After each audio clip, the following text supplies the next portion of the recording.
Vleis en marinade, koeldrank en ys, goeie kos en vriende, groot wedstryd rugby en lekker braai.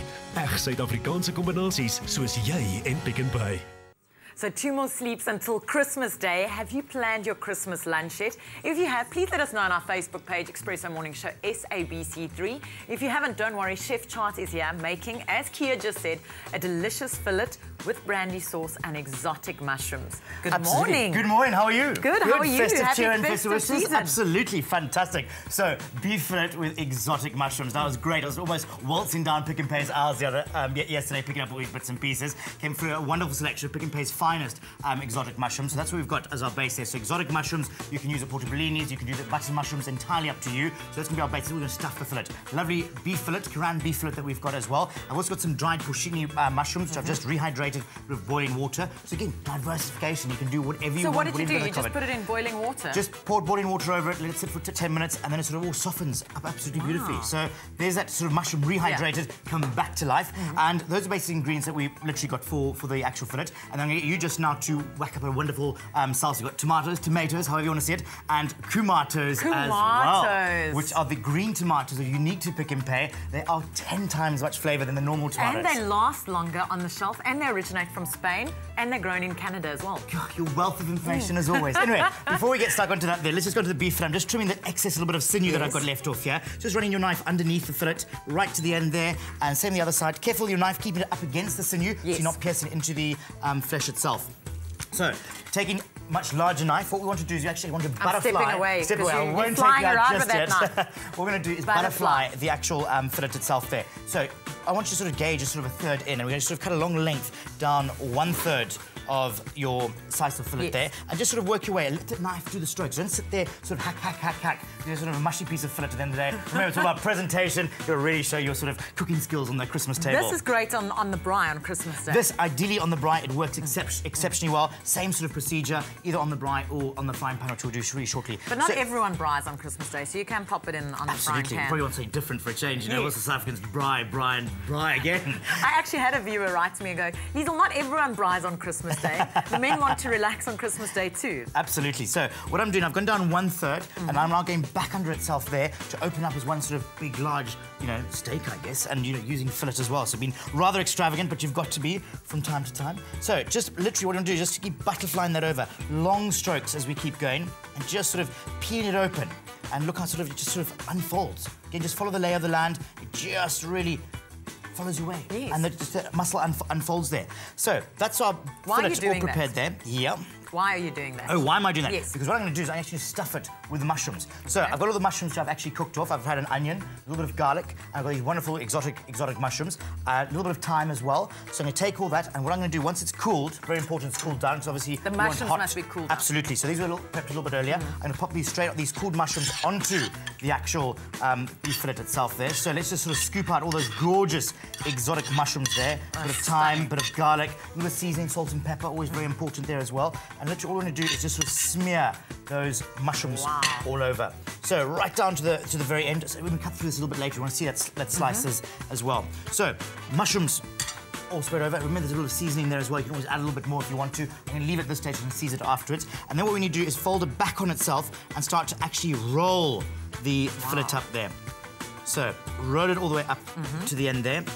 So it looks like a normal fillet. So it's almost like a surprise. It's like a Christmas present. Absolutely, God. Anyway, so I've got little bits of string, and what we need to do first is do the middle bit first. So you need to tie that. So tie it over once, tie it over twice again. A double. And then a double sort of knot there, and then just fold it over again, just to make a knot, just to secure it. Now, not too tight, because it'll probably, it'll burst out as well. So if I can get this as well, a small piece. And right, if you want to start sliding out from the other side there as well, that would be great.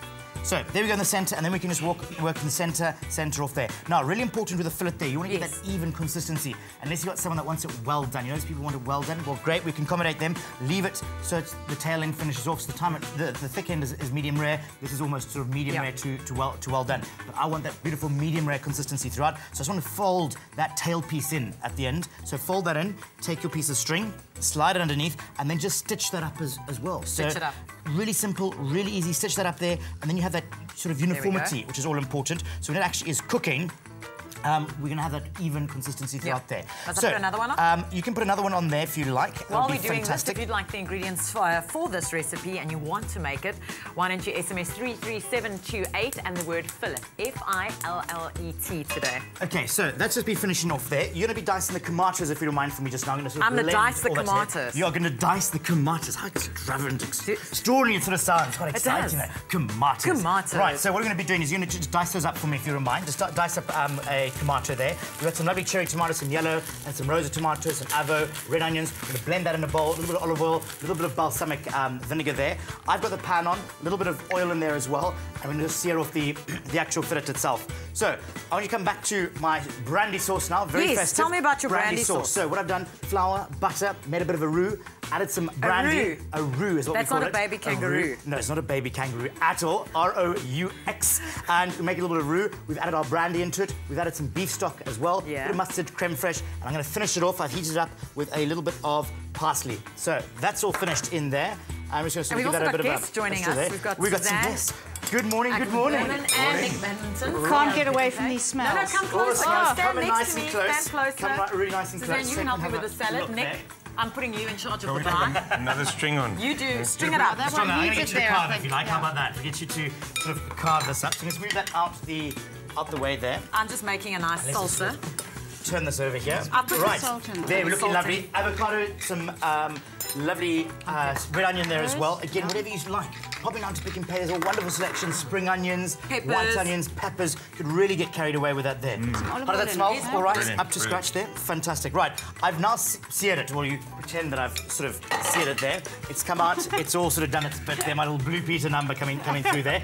Now, really important with meat. Allow it to rest. At least a minimum of 10 minutes for your fillet. Allow it to rest. Allow all those fibres to now relax. Imagine yourself going into a hot pan. God, you're going to be really jumping out of there. The poor fillet wants to jump out as well. So your muscles tighten up. I want them to relax and be so juicy and decadent at the end. So while you're doing that, Suzanne, you celebrating Hanukkah. It's the 4th day of Hanukkah, and I see you brought your menorah. Would you want to talk to us about it and just explain? Well, it's a wonderful tradition of Festival of Lights, and every day you add an extra candle. The tall one is called the shamash, and you use that, and you start from the left and you light them. Traditionally, you do it at sunset. As the sun goes down, you light it. And it really is the kids' excuse for a present every day. Oh, so they think they're getting that. They think they're getting a present every day. And Nick, in your household, you celebrate Christmas. Christmas lunch. So it's only one day of presents in your house. How are we doing there? We're doing very well. How's my salsa? Awkward piece there. They're looking absolutely gorgeous. I'm going to ask Nick if you wouldn't mind just sort of picking up the knife. Let's just a nice big sort of wedge. Trim off the end. Let's have a nice sort of thick wedge of that as well. Hopefully it's... You shouldn't use your fingers, eh? Chad, can I come to you for Christmas? You are more than welcome for Christmas. I'm actually not even cooking for a change. How about that? You're going to be in Port Alfred for Christmas. I am indeed. I'm actually having fillet. I'm actually having a fillet fondue. Ooh. So we actually put the pieces of fillet into a sort of hot fat on the actual table itself there. So that's an easy one. A very easy one. So just arrive for a change. Anyway, there's our fillet. You can see how beautiful that is. Literally 5 minutes on each side of your fillet. All it takes 10 minutes to relax, 20 minutes to relax. It takes, you know, a few people to get to the table, a little bit longer, and wine and all the rest of it as well. We get a lovely big wedge of that there. And then, Liesl, if you wouldn't mind popping a lovely ladle of that onto the plate there. I want to thank Nick and Suzanne for joining us. We're going to take a quick ad break, guys. So while I'm dishing up, remember you can SMS 33728 and the word fillet today. You can get this recipe sent to your mobile phone. You want to plate it up? There we go. And you can put the like sauce. That. And then a little drizzle of the sauce over top that. So that brandy sauce. Bit of festivity there. Wow. And there we go. Our festive lunch, something awesome to make on Christmas Day. We'll catch up with you after this. Stay with Expresso and SABC3.